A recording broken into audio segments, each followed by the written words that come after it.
Welcome to the third episode of Thunder Classics. I'm Rusty Lindsey, joined with members of the 2011 Wheaton women's soccer team as we get set to watch the Elite Eight match, the second half against Washington University. This is Wheaton's comeback from down 2-0 to punch their ticket to the 2011 Final Four. We're joined by head coach Pete Felske. We'll be joined a little bit later on by assistant coach Cesar Gomez as well, and also by players on that team: Cesar Guidera, Jaime Orewiler, Val Lelle, Keri Shannon, Karsten, Kaitlyn Le Baudour, and Kelsey Graham. So, Pete, I'm going to start with you because we're going to pick this up at halftime. You guys are down 1-0 at this point, and it's been 1-0 since 23 seconds into the match. So if you can kind of recall your feelings coming through the first half, and as you get to halftime here, kind of where you feel things are at in this game. Yeah, well, you go down early in the match, and it's especially against a team like WashU, storied franchise and well-coached squad, you obviously have some concerns. But we were prepared. We had a really good squad that year, some really great players. And, at halftime, picking up at halftime, like you said, down a goal, we knew that if we had gone down a second time with another goal, that we'd make some adjustments. And those things were carried out about as well as you could expect. And a great result, and obviously a memorable game for everybody. You guys had played WashU earlier in the year, and it was one of those games where it was pretty evenly matched. You guys got 2 penalty kick goals in the second half to win 2-0. But how much of that game did you feel like played a factor in how you guys did your strategizing for this game? Our strategy, regardless of who we play, is always one of attacking soccer. So we always want to get the ball forward, get the ball eventually to the 6-yard box, and attack as much as possible. So if we're playing in the offensive third,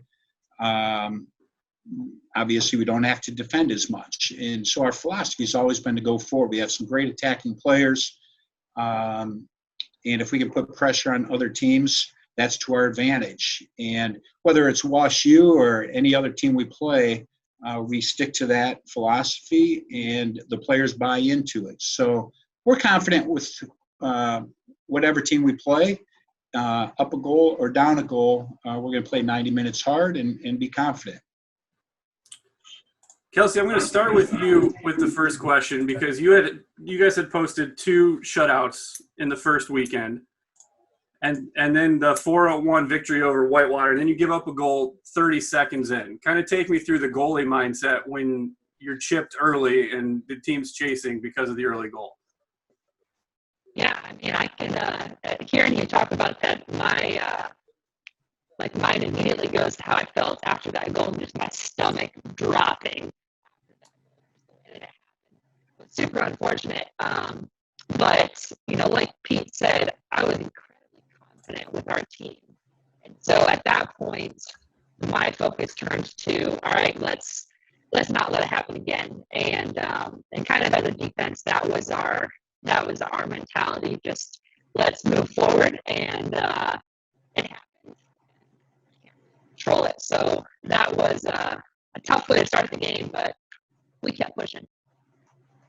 And Kaitlyn, I'll kind of ask you, because we were talking about this game last week, and you mentioned as part of it that the first goal was your fault, and that kind of gets overlooked. So as kind of the leader of the defense for this portion of the game, at least, take me through the first half when you guys are fighting uphill from the beginning. Well, yeah, I think, like you said, the fact that first goal even happened often gets overlooked because of the 2 goals that were scored later. But there was really nothing Kelsey could have done about it. I set the other team up to score with a terrible clear out of the back there. So I think just right away, going 1-0 isn't a big deal for us. It's happened before, it'll happen again, but we just keep our head in the game, and we know how to execute. So really, that first goal, while it was tough, it wasn't something that we hadn't experienced before and didn't know how to overcome. But certainly, knowing that I played a big role in that was a mental block you have to get over quickly if you want to win. I'll kind of take this around the horn here and ask everybody. This is a rivalry that probably one of the better ones in the country when you look at what both programs have achieved in the last decade or so, and the fact that you're playing every year. In 2011, this is the second time you've been playing. So I'll start with Laura here, and we can kind of work our way around. But what is it about WashU and that adds some weight to a game that really needs none added when you're playing to get to the Final Four? The first word that comes to mind anytime we would step on the field with WashU is just an incredibly physical game. And we just knew that each game was going to be just a total physical battle. They were just a well-coached, well-oiled machine. And I think that they brought the best out in us, and we brought the best out in them. And it was just going to be a physical battle. And I think you see that play out in this game as well.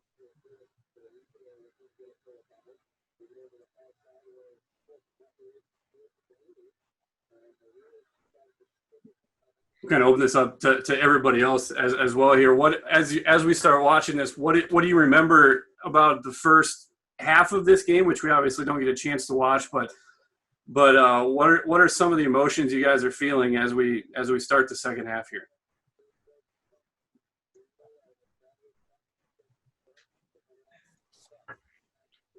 I remember being really tired, to be honest with you. I think Laura's right. They're a really physical team, and they can actually kind of take you out of your game really easily if you don't get in a groove and stay in that groove. So I remember for me feeling like, wow, that first half I played terrible. Then I was like, oh, this is going to be a long night. So I remember feeling like, oh, this is so hard, and we have to find some kind of groove. And as we all know, that did come, but it took some time. Yeah, the other thing that stands out to me watching this game is just kind of the urgency. We had, I think there was 8 of us seniors, right? There was 8. It's too long ago. I'm dating myself. There was 8 of us seniors, and coming into this season as a junior class, we only had 1 senior, Brittany Berg. So coming into this year, there was a lot of excitement for what we could do, and I kind of remember after the first couple goals, just feeling like, oh my gosh, is this going to be over? Like, all the expectations we had coming into the season, and a lot of more experienced players just wanting to go far and to go back to the Final Four. So that stands out. I'll elaborate on that a little bit because, not only was this a chance for us to get deeper into the tournament, regardless of what the outcome of this game was going to be, it was the last home game that the seniors were going to play. So it felt like there was a lot on the line. While I wouldn't call it pressure, I think there were a lot of emotions on the line in this game, knowing that we had 1 home game left, potentially 1 game left as a senior class with our team. And it was against a really worthy opponent. And so it felt like it was going to be a strong matchup. And you felt that going into it.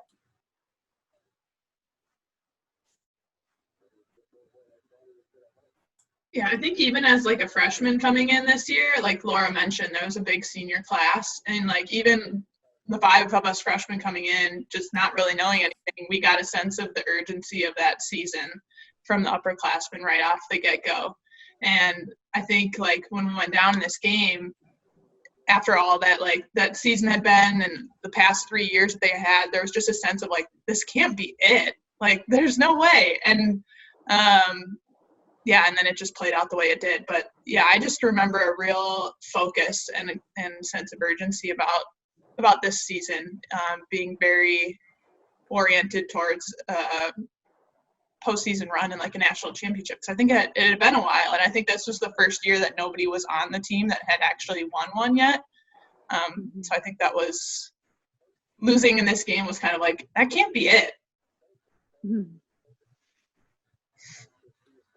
So let me ask you kind of a little bit more on that. Is there a lot of added pressure as a freshman in this game where, I mean, like you said, this is everyone's kind of in a position where they haven't been before, but you as a freshman kind of are shouldering the expectations of everybody else and all these seniors that like Kaitlyn had said, that are trying to win their last home game. Yeah, honestly, I think as a freshman, you feel the least pressure than you will in all 4 years of playing, because you just don't know anything and you have no idea. So, like, obviously you want to do your part and help as much as you can. But honestly, I think I can speak for Anna Seabolt as well. We were just going in there and just running around and hoping something good happened. And, so I don't think we felt pressure. We were just kind of running blind out there. Like, as a freshman, there was just such an expectation that, like, we were going into it. I didn't question whether or not we would win. And so after the first 30 seconds in that goal, that's when, like, my stomach dropping. I was like, holy cow, like, this can't be the way that this goes down. And then after the second goal, I mean, I remember at one point in this game, the ball was so much in the offensive half. We had so much pressure. I was standing back there in tears at down 2-0 because I wasn't even hardly part of the game at this point. And I just felt the weight of, like, how can we lose this game? So while we didn't know what we were doing, there was also an expectation that, like, but we have to win. Val, let me ask you, because you have a pretty good shot there, that this is a game that provides a lot of space for you and Jaime as we see the second half unfold here. Kind of unfold for us a little bit, if you can, what you guys are seeing in your two spots, especially because it feels like you two, as much as anybody else, are at least have a little bit of space to work with in this game, as it's pretty physical in a lot of different areas. Yeah, I mean, it's fun to look back on this. I don't remember getting the ball so much. I feel like as an outside mid, you do a lot of running and not a lot of, getting the ball. But it's been fun to watch some of the combinations between looks mostly like Jaime and Allie and I. And again, just like everybody said, just that sense of urgency and just really, pushing hard to score. And I feel like we have had some good opportunities thus far. And yeah, just like Kelsey said, and there was no way we were going to lose this game. We were so determined going in. So you can just see the offensive mindset and the physicality too, that with trying to keep the ball and just advance. And yeah, it's crazy to me. I don't know how scored and how we didn't earlier. But yeah, this was a really special game for sure. I have another emotion that I remember feeling. I don't know if you girls felt it too, but in the first game of the season when we played them, it was a big turning point for us because we had major injury, took out one of, our sweeper, which then caused me to have to move back to sweeper. And that totally set a different tone for the year than I think what we had all wanted to. So for me going into this game, there was also like a sense of, vengeance. Like we got to do our part and come back and show them that we're strong no matter who's on the field. So I felt there was a lot of that, coming. And then with that first goal, it was like, oh, maybe we're not. Like, dang it. But, I think Val's right. There's a sense that, we're not going to give up. But I think we would all be, if we were honest in that first half, momentum is a real thing in sports. And as they started to score, I personally, my determination to win or my the certainty that we would win wasn't there going into halftime. I wanted it to be there, but it felt like we were doing what we could and it was slipping through our fingers. And so, yeah, I think that was a real emotion of that game too. Bucky, that comes partially because of who we're playing.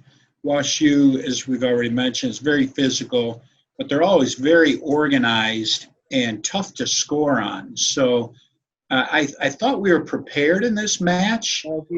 And obviously we made some adjustments once that second goal was scored. But what I'm seeing here is I'm just amazed. Man, we had a really good team. And, you touched on, Sarah Guidera there talking about what it's like to be a freshman.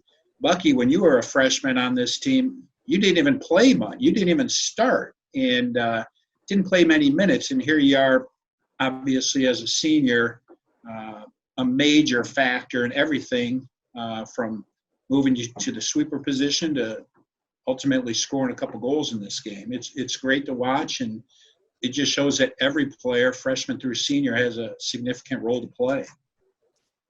Keri, you had mentioned being tired at halftime, and Jamie, I'll ask you. We've seen you get a couple of hard tackles here already in the second half.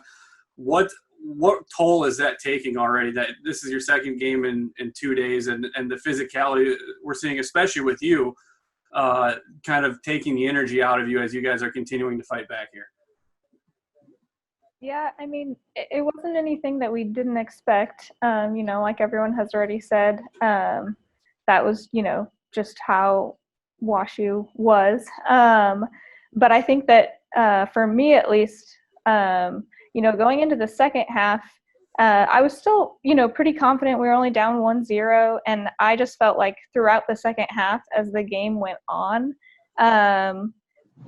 I could kind of just feel that confidence slipping, and not only were they, physical, but they were really good. And we were not playing that terribly. I mean, we really, had opportunities and chances, and we had a lot of possession, and we couldn't make anything happen. And I think that was kind of the thing that, throughout the second half just kind of was kind of weighing on me at least. So we see WashU go up 2-0 here as they kind of counter and take advantage of all the pressure you guys had been putting on. The body language says a lot here. Just obviously frustration, and you saw a lot of slumped over, and it seemed like that goal was took a lot out of you guys.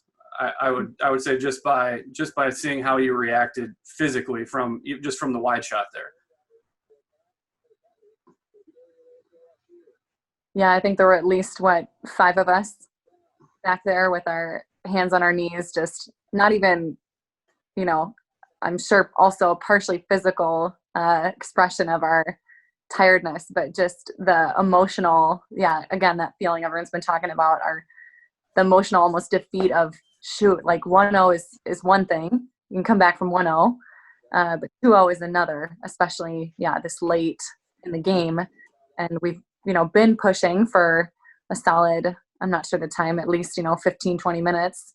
And now we have to dig ourselves out of a deeper hole. It's just that feeling is the worst, especially when, as everyone said, so much is riding on this game. This is our last home game. This is our,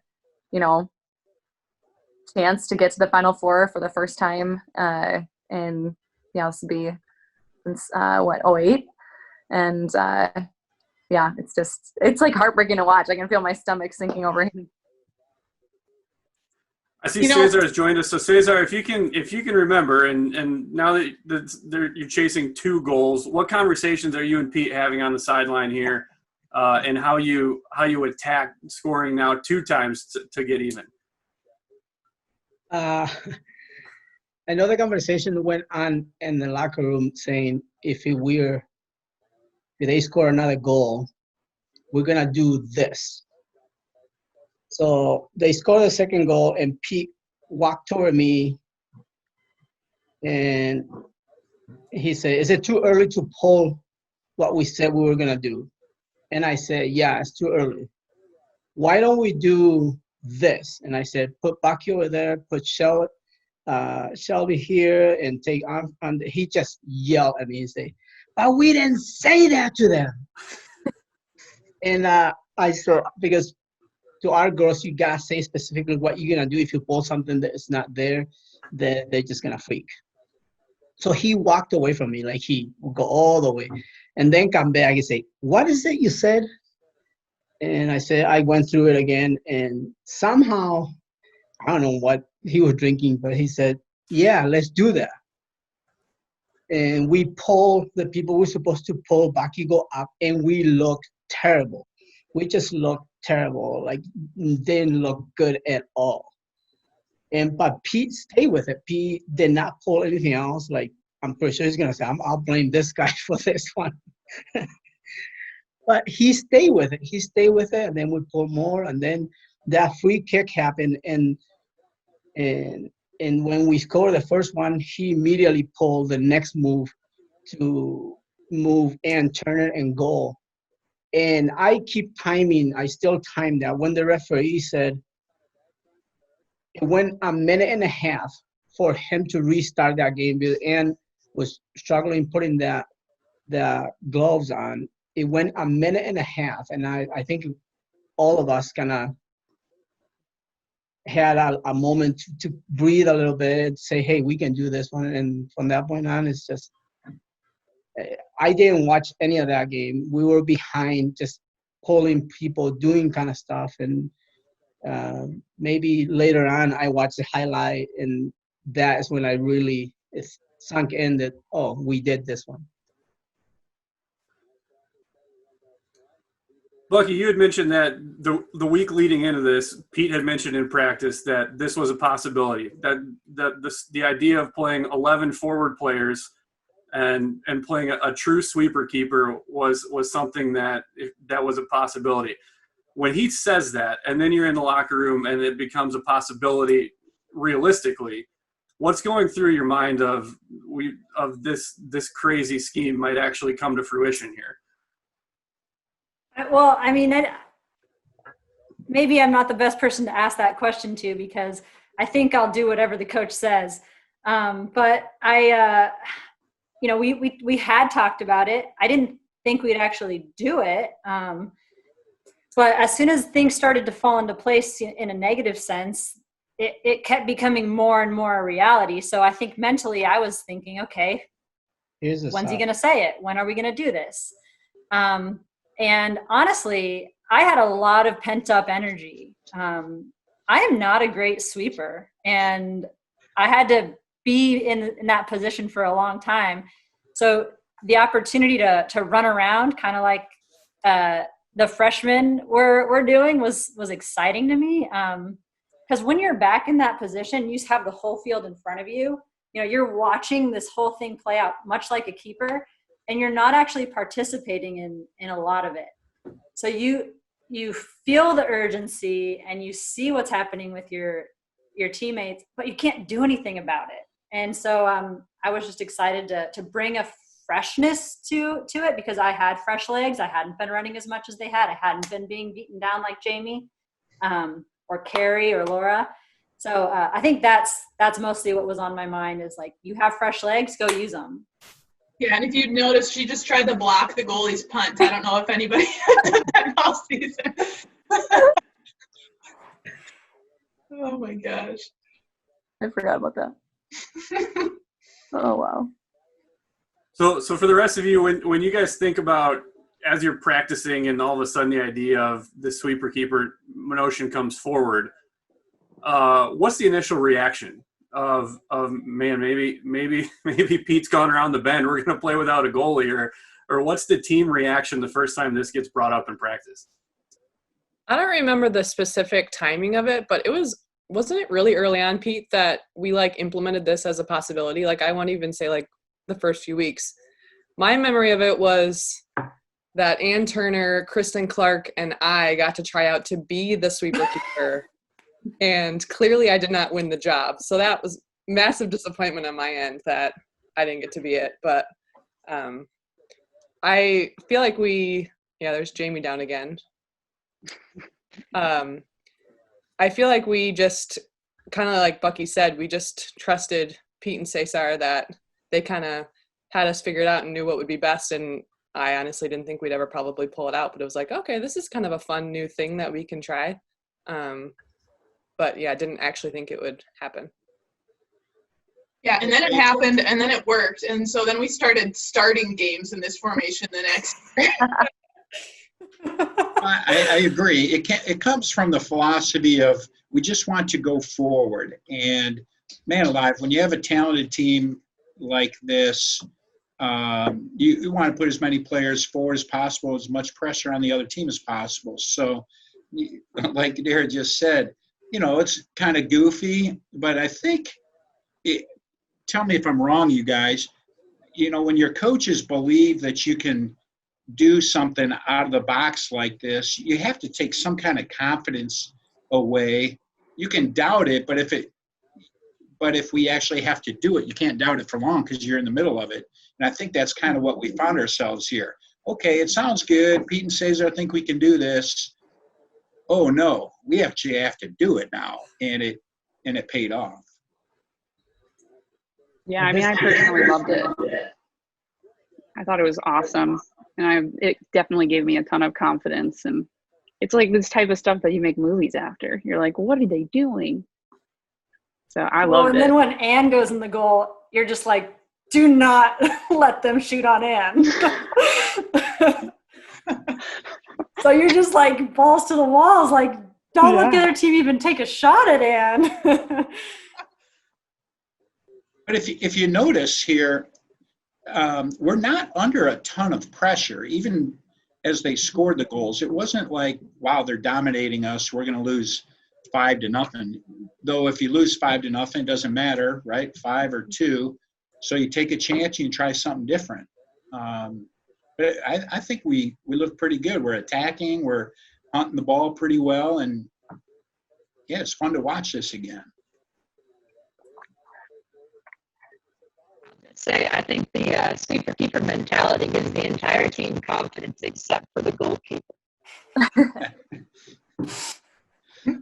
So yeah, obviously it was needed in this game, so it was a lot of fun. To an earlier point that Pete brought up, not like in a, I love that Bucky just. Yeah. We didn't often change our game plan.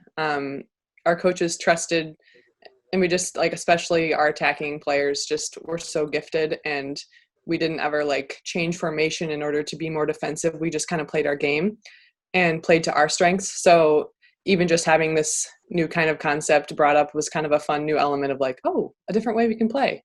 'Cause it was just a lot of fun to attack with this team, and so many options and so many targets and so many gifted players up there. Jaime, we've seen you have a couple good opportunities here in the last couple minutes. Does frustration start to mount as a goal scorer when your team needs it and it's not quite materializing in the final 10 yards? Yeah, I mean, we've had the ball in their box, several times. And I mean, I just remember, having a couple of moments thinking like, oh, this is it, like we can finally get one. And just nothing was, going our way in, within that 18-yard box. And so, yeah, I mean, definitely at this point, there's like, 21 minutes left, and, the clock is ticking, and something has to happen soon in order for us to just stay in this game.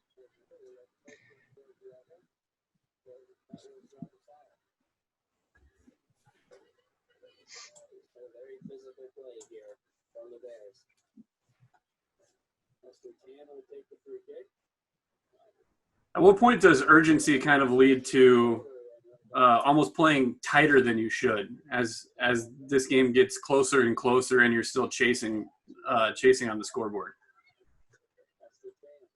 So I think you saw that happening earlier at the beginning of this half, where you saw players kind of with a lot of bounce in their step, kind of jerky in their movements, just running around, not playing smart, and falling down or hitting the other physical team that we're against. But I actually think right now, once the energy shifted and Pete and Cesar made some changes, we started to play good ball.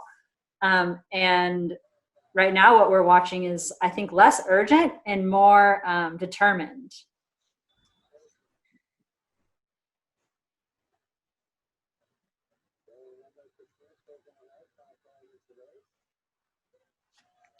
I think a gift of being on the field is that you're far less nervous than you are watching the game, and you're kind of just playing it out. And I feel like I'm way more nervous watching the game, even though I know the outcome, than when you're out there playing it. So true. Yeah, I know I was really intense because I remember having a moment with the referee where I talk to referees a lot, I guess. Never anything bad, don't worry. I was just kind of like, well, they keep taking out Jamie, that kind of thing. And I was just having some words. And he looked at me and said, I would be upset too if I was losing 2-0. I remember just being like, I'm going to kill you. And I was so mad. And I realized I have to calm down. This is not helping anyone. So I stopped talking to the ref and I just sort of went with the momentum of this new fun formation. You know what I wish we could hear right now is one of the fans in the stands and what they're thinking, because I think what was really special about our senior class is we had such a solid fan base. And I think that fan base is true for most grades, but there was something super special about the fans that were coming out that year. They would follow us, they would travel with us around the country, and they were as invested as we were almost. And I'd love to know what's going on in their heads right now. Mm-hmm. Yeah, we've kind of noticed throughout the second half, the crowd kind of keeps growing. And this was one of those, I remember this from being across the field in the press box, kind of wondering where these people keep coming from. Because it felt like the student section almost doubled from the time the first goal went in to the time the third goal went in. And I don't know if you guys could feel it on the field, but it felt like there was kind of something special going on around the moment where word was getting out. And it was kind of like all of a sudden everybody was showing up and being part of the moment. And the crowd just kind of took over at a point where the momentum swung so wildly that if all of a sudden it felt impossible for you guys to lose the game. I remember hearing later on that there were a ton of people in Lower Beamer watching the game because it was so cold. And then as soon as we scored, I think it was that first one, a ton of people came over to the stadium. And then after the second one, even more people came over. So yeah, by the time that those third and fourth goals were scored, everybody, I remember that too, looking over and the stands were packed, which, wasn't as common for women's soccer as men's soccer. So definitely, yeah, for our playoff games, we had a great turnout, which makes it all the more exciting when you're playing. This could be the one. Here it is. Val, what do you see here with this cross? I see the worst goal celebration ever. I just remember looking back of a second and seeing a few white jerseys and just thinking, like, somebody please get ahead on this. And sure enough, there you were. It was so exciting. Look at the crowd. Yeah, see how excited they are? I feel like they brought a ton of energy to this game. Definitely. And then too, I feel like after this first one, we were back in it. Like, we were ready. We were like, we can do this. No more doubt, no more fear. Like, let's go. Let's get another. Pete, why is now the time you choose to put in Turner and go to the sweeper keeper? Yeah, it's a good question. I've been sitting here wondering that myself. I think it's because there's still plenty of time left, and it looked like we had control of the game and enough pressure to score a goal. I'm not usually one that gets caught up in the moment to, oh no, we're down 2, just change everything. Man, look, I just keep looking at who's on the field. We have Jaime Orewiler. Wow, is she fun to watch? Karsten, super poised. Everybody's just working hard, and things seem to be going okay. Why wouldn't we have thought we could have scored a goal?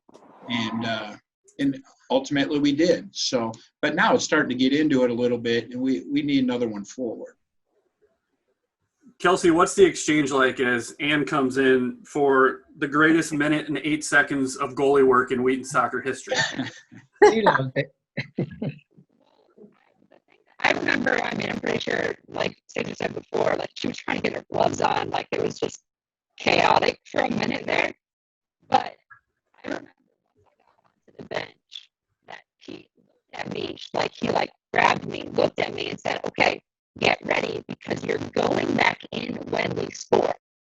Those were his exact words. He said we were going, like he knew we were going to score. You're going back in when we score. But I still remember him looking right at me and saying that. So I just remember sitting there being like, okay, and then we just all have to watch it happen.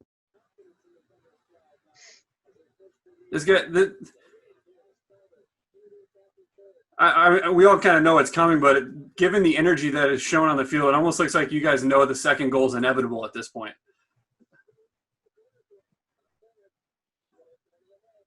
Rusty, we're trying to watch the game. I think that's a good idea, though, Rusty. I think, you know, when you're dominating, go down a goal or two, and then get some energy back. It's just fun to go all out. There it is.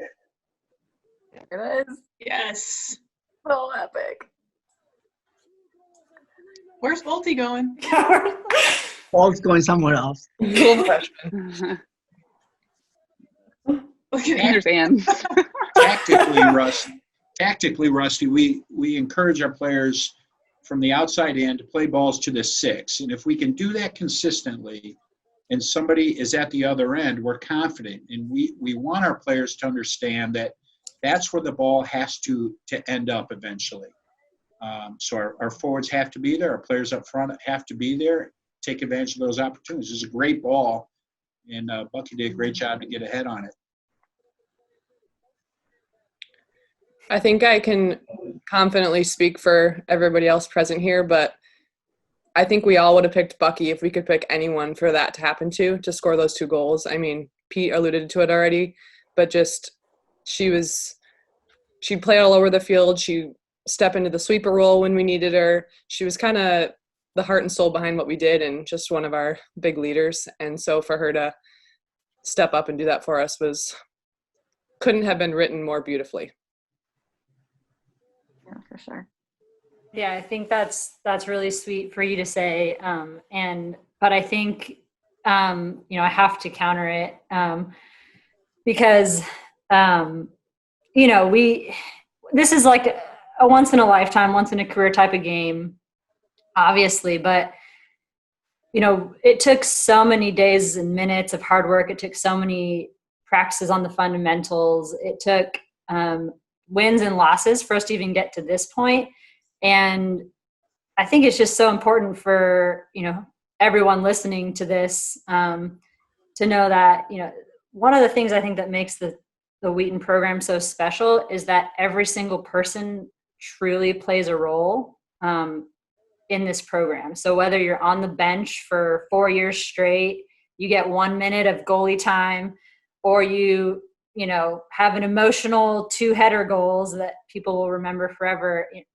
Really, goals like that, like the one that just got scored, like the consistency of players like Keri and Jaime to get us to places like this, the poise of Karsten, that's what got us here. And then there's like this shining moment in there that I got to be a part of. But I think what makes the program so beautiful is it's really about that consistency, and that we're all building on a program that was made before us, and we're building it for the next generation, the next season. And this was just something very special to be a part of. Keri, take us through that shot. Was this just did you see something, an opening, or was this just a situation where you have so much momentum, just put a ball on the net and see what happens? Yeah. I think I honestly can say in the moment, I just could hear Cesar and Pete both saying, shoot the ball, because they would constantly tell me, make sure you shoot the ball. Except I think that was Cesar's favorite shot that I took, not the one that I scored on because I did his move. But yeah, there was just like a moment of like, I kind of was just like, I'm over this. We're done. Let's get this over with. Like, let's finish them. And that's when it just like, I didn't think anything but I'm going to shoot this ball and it's going to go on the far side of the goal. Is there any feeling when you're on the field, if you can remember in this moment, where you kind of look up and realize how different things are 4 minutes later than where they are down 2-0? I mean, I can say standing in the back, basically just a spectator at this point, watching the game, like, I was freaking out. Like, what's going on right now? I mean, the ball has not gone into our defensive half in the last 20 minutes, it feels like. So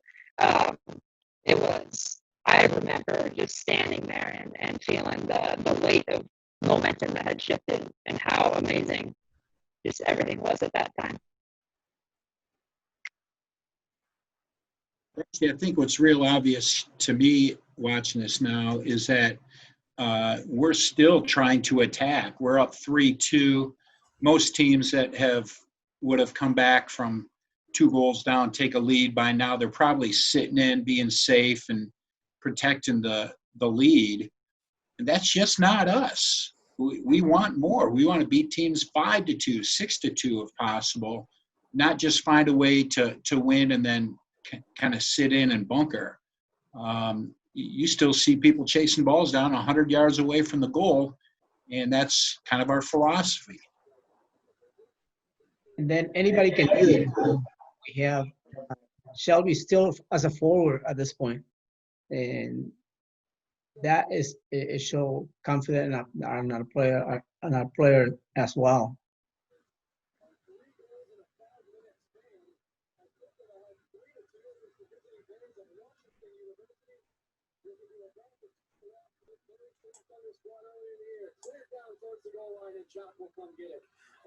Now that you've got the lead, does this feel like the last 15 minutes or so after you get that third goal kind of feels like an eternity to get through?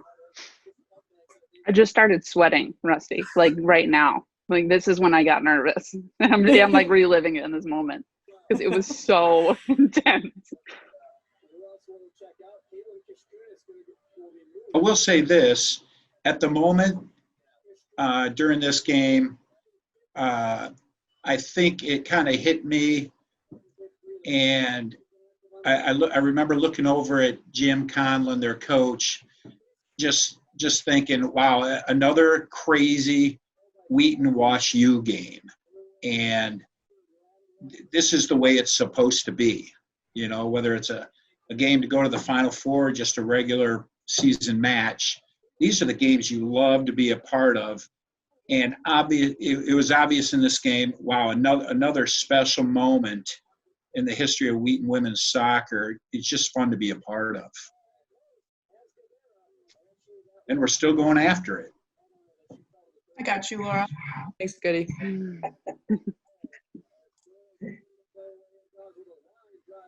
Gotta help you get up off the ground a little faster. Yeah.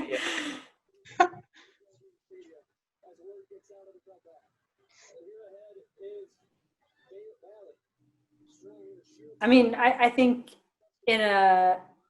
like Pete was saying, we're still attacking hard. I mean, you saw he just subbed our starting left outside mid for a freshman just a few moments ago. Like, that shows a lot of composure and confidence in the team to be able to say, hey, I'm going to pull my mid out. We're going to put the freshman in. She's just I'm confident in her ability to keep us where we are or get us to the next goal. And I think that's unique about the program. Mm-hmm.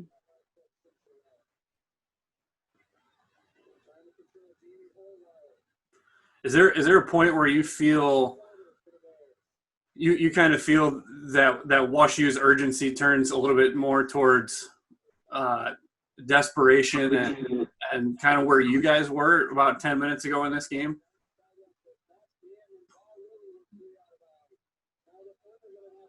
Yeah, no, I feel like in these last few minutes, I feel like this is the most that we have seen them in our half consistently, throughout the half. I feel like for the most part, we're pretty dominant. but yeah, as the tables have turned, you can see they're definitely making a greater kind of last ditch effort here to put another one in, and we're just as determined to not let them and to even get another one.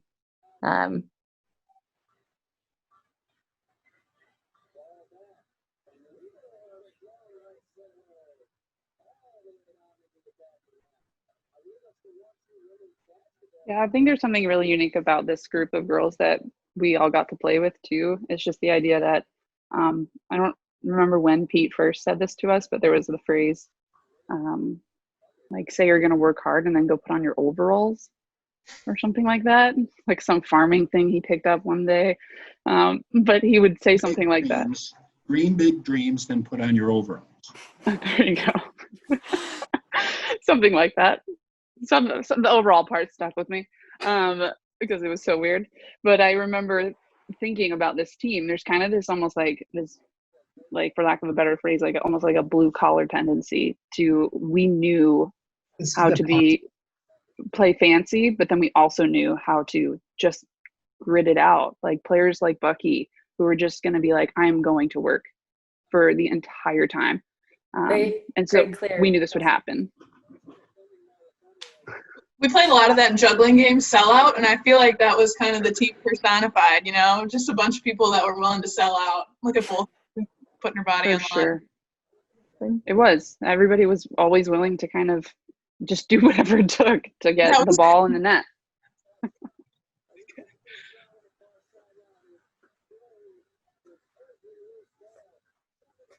Are you? I mean, you guys have to be just running on fumes at this point. There's always a lot to be put into comebacks, but what role is the crowd playing in just helping you guys get to the finish line here? Well, we got Kelsey a couple of minutes rest in the goal, so that was good. You can see her punt there. Yeah, it was a good one. Yeah. My favorite punt. I mean, I feel like we're not so much running on fumes as running on adrenaline. And especially as, you know, more and more people came out after that second and third goal. I mean, yeah, I remember just having a whole new wave of energy after even the first goal. But for that to just continue to build, and now, you know, knowing that we're up, you know, not settling in, but definitely playing with more confidence, knowing that we have the lead, like we're in control and we're going to keep the lead. That's just smart soccer by Keri Shannon. And then she bent over for 2 minutes. And then somehow I decided to kick it in instead of keeping it in the corner. Pete, strategically, you see a lot of teams will play the just punt to the far corners when you get towards the end of the game. Is that something you guys talk about here in these final minutes of just clearance and reset, or do you just say, let's keep playing our game and run forward all the time? You know, that's interesting, Russ. That's a good question. We have never, ever, ever told our players just to go to the corner and delay. You know, these kids have 4 years of college soccer experience. We want them to have great experiences, and that just means we want them to play. We love to play soccer. We want to attack in the way we play, and that's just not my thought process ever of dribbling to a corner. Man, we played against a couple teams that, you know, 7-8 minutes left in the game, we're down a goal and they're dribbling to corners. That's just not us. So that's not really what we try to do here. Yeah, and it's a testament to WashU, I feel like, is that I think I remember feeling like there's going to be another goal in this game. It's either going to be them or it's going to be us, because they were that good. So I didn't feel like we could just, you know, take it to the corner or just sit back. We had to keep going. And I think that's like the nature of every WashU game, is it's a 90-minute game every time, and you can't take a single second off. We found out like the good way and the hard way a couple times over the years. Mm-hmm. Jamie, how do you possibly have that much energy left after all the times we've seen you go down here in the second half? You know, I don't really remember feeling that tired, but I think it was just adrenaline because we, had come back and were winning. Here it is. Oh, Oof. How many times has Jaime Orewiler put the dagger in a team right there? Time after time. To see her watch her run 60, 70 yards with the ball. That last defender's got to be like, no, don't do it. But it's fun to see you, James. Really fun to watch. I think when you get the ball at your feet, Jamie, it's it's you're plugged into your charger and you just get energy again. That's true. You never feel tired until after you don't have the ball anymore and then you have to play defense. Well, some of us still feel tired with the ball. I think that just speaks to Keri and I joke about that our job was to get the ball to Jamie, and just such an incredible teammate to have. I mean, it literally felt like she never ran out of gas, no matter how much teams would just annihilate her to the ground over and over. She just get back up and run past them the next time. And go ahead, Guidera. No, sorry, you go ahead, Pete. I was just going to say, wasn't it Orewiler in the first game that we played WashU that year that on the receiving end of those penalty kicks, getting tripped in the box? Yeah, she received both of those. Jamie, WashU wants to know, were those really valid penalty kicks? Yes. You can neither confirm nor deny. The Is there kind of a referee blew the whistle, which makes it a valid penalty kick. There you go. Is there a collective exhale when that goal goes in, that you've got breathing room and it's looking almost impossible for them at this point? Yes. Mm-hmm. I'll speak for everybody. Mm-hmm. I think it was the first time they've let down, it felt like. And also when we scored the fourth one and we looked, Jim, he just kind of shrugged his shoulder like, I didn't know what to do. And he later on confessed that, saying, I didn't know what to do anymore. Like, how do you go against that? Cesar, we saw you and Pete kind of like, it felt like there was a finality to the hug you guys shared after that fourth goal. Like, it felt like you guys knew that had kind of punched the ticket to San Antonio, and what had been a quote unquote long drought in the program standards of not being in a Final Four was ended. And I think the last 20 minutes of that second half was a lot of coaching happened there. I don't remember seeing any of the goal at all. I heard a couple of them people screaming. We're just coaching people what to do, and P and I talking. I enjoy this one. Every year I watch at least 3 or 4 times a year. It's a lot of fun because you can see little detail to what's going on. It's a lot of fun and watching it. And to Jamie, I'll touch a little bit of Jamie. We do that year we used to do a drill called Lightning like every other day, and people hate it. But on the end of those things, we do it for a minute, just go through it like crazy. We haven't done that drill in a long time. But just watching every player, and then even Jamie will be the one who just go through it like, I gotta do this. At some point, my body's the opportunity is gonna ask for this, and I have to do it. And it looked like in this game, like that was it. Everybody was prepared to go through this, and it's unbelievable to watch it. Every player is still running really, really hard. It's not like kind of walking through it. Yeah, I just remembered something about the second goal. Because the defender was so close to me, she actually verbally was like, oh no, as soon as that second goal was scored. So I think emotionally, from that second goal when we tied them up, WashU was already starting to deflate. That just occurred to me that it was so interesting that she would be so bold as to be loud like that. I feel like if I'm in that position, I want to show confidence, and she just came out and was like, I can't believe that happened. Oh no. I want to add to what Cesar said there. I think the hug between us was partially, I think we've got control of this game now, but also it's really kind of fun when you do something and the results actually make it worth the effort. Who pulls a goalkeeper? I haven't seen it prior to this match, haven't seen it since.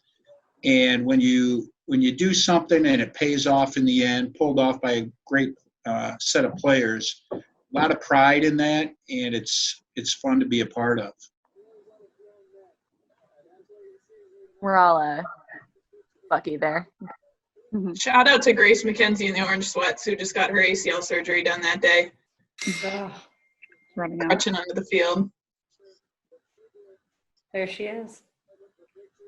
At what point does it sink in for you guys here? Because there's obviously, you're winning the game, but at what point do you sit back and say, wow, we actually just came back from 2 down with 20 minutes left in our season and are going to the Final Four?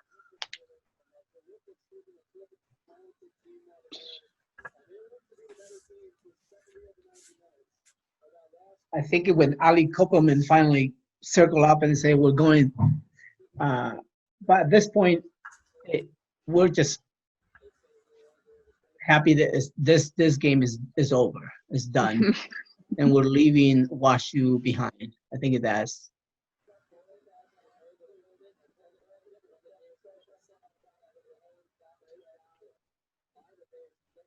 Yeah, this felt like a blur a little bit to me. Like watching it right now, I feel like I blacked out or something at that point. So I don't know when it really stuck in. Probably when we huddled up and Pete told us what time our curfew was that night, and we were like, oh, we are still in it. There you go. He said no major ragers. Yeah. Don't do anything stupid. Pete, you have a different perspective, I'm sure, because you don't have an active part in the scoring of the goals or anything. But when's it really sink in for you that night? Because I'm sure there's at some point you've got to turn off coach mode and realize that your team actually just pulled that off.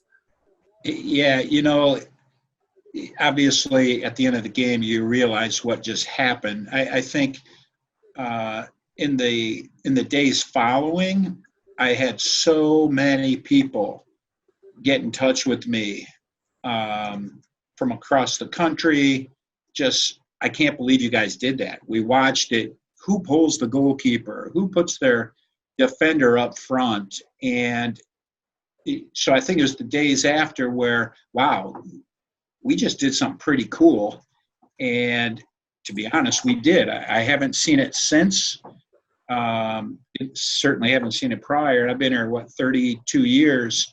And, I've got this game framed. I'm sitting here looking at the stats. This is the one game I have framed in my office of just the box score of something that if you tried to do it again, probably couldn't do. So there's a lot of feedback after that game, positive feedback about what we did, how we did it. And I guess the thing I'm most proud of is not necessarily that we won, but the character of our players and the confidence of our players. Talents and ability are obvious, but the poise and the confidence to, hey, we're okay, 2-0.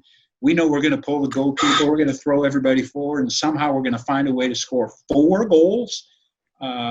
Says a lot about the quality of the kids that we have here and still have here today, so many years later. For you seniors, as you look back, how special is it that that's the last time you played a competitive game at Joe Bean Stadium? I thought it was my last, but it wasn't, so I'll opt out of this one.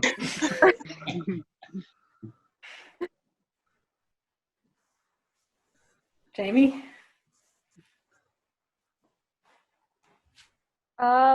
I mean, thinking about it now, for sure, it was definitely really special. I don't know that I was really thinking about it then, though. I think, the determination of the team and to make it to the Final Four was kind of at the forefront of the game at that time, at least. I think I was the opposite of Jaime. I was like hyper aware. It was our last time playing there, and representing Wheaton at Wheaton in front of our Wheaton peers. And so, I mean, you can't ask for anything more than that. It's the best way to end, your career at your home field.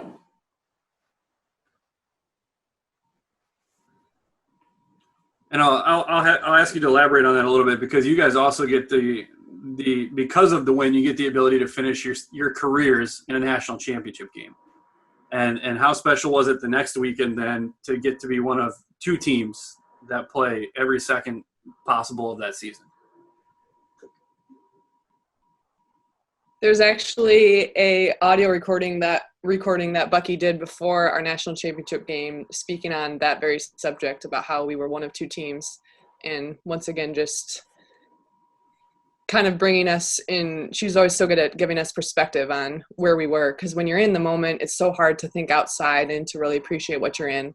But Bucky had a gift to bring us there, and just going through 4 years with, I think we started out as a class of 10 and ended up with 8 of us. It's just a bond that you can't really compare or speak of. And so to be able to go all the way to the final game with those girls and to play the maximum amount of minutes that you can play is a really special gift.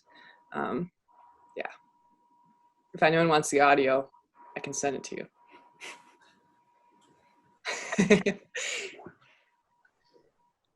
Sarah, as a freshman with this group, what pressure does that add to you then, returning to kind of continue that and hold the mantle of that being the standard of Wheaton soccer?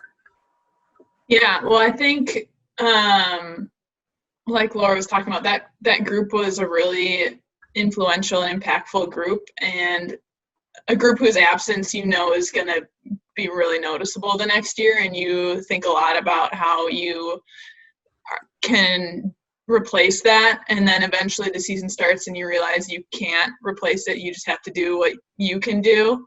And I think it took us some time. Laura came back, Keri and Val were seniors, and you were so close the last year, and you want to do your part to get that group then to the top. So, it was just kind of taking a little, like I said, a freshman, you're just running around like crazy, and there's no pressure, there's not a care in the world. And then the next year comes and you're like, okay, I think I have a little more ownership, a little more involvement in this, which I know we tell our players, that Pete probably doesn't like me saying that, because technically everyone from their first day is equally involved and equally responsible, but that's just not honestly how you feel. So yeah, there was more pressure the next year, I think, to get back to that same level and try to replicate some of the things that this current senior class had contributed the year before. Pete, let me give you the final word here as you get a chance to watch this whole second half and kind of relive the emotions and getting to feel that with the players involved. Does that game continue to take on more special meaning as you rewatch this each time? Oh, no doubt. It's a game that I think symbolizes what we try to strive for in our program. Is we want to win games, but that's not necessarily why we play. It's bigger than that. And I think what's really cool about this group in front of us, I think you've heard examples of it tonight, is, the experience is great. The wins are great. The comeback was great. How it happened was great and unique. But what's really special about it are the players you're doing it with. And this group of players in front of us just tonight during the match, just great women of character who love Jesus and want to play to the best of their abilities. And the pressure, we've thrown the word pressure out a little bit. I don't know if I characterize as pressure as much as we just want to succeed at the highest level with the gifts God's given us. And it's fun to be a part of. I'm glad these players enjoyed their 4 years and saw that success, but they've passed it on to future players here, obviously. And the success we have is partially because of talented players. You can't win games without talent. But our kids are committed to doing it and doing it with class, with a lot of grace and class. And in the end, giving God the glory, win or lose. And that's what Wheaton stands for, I think, and certainly in our soccer program.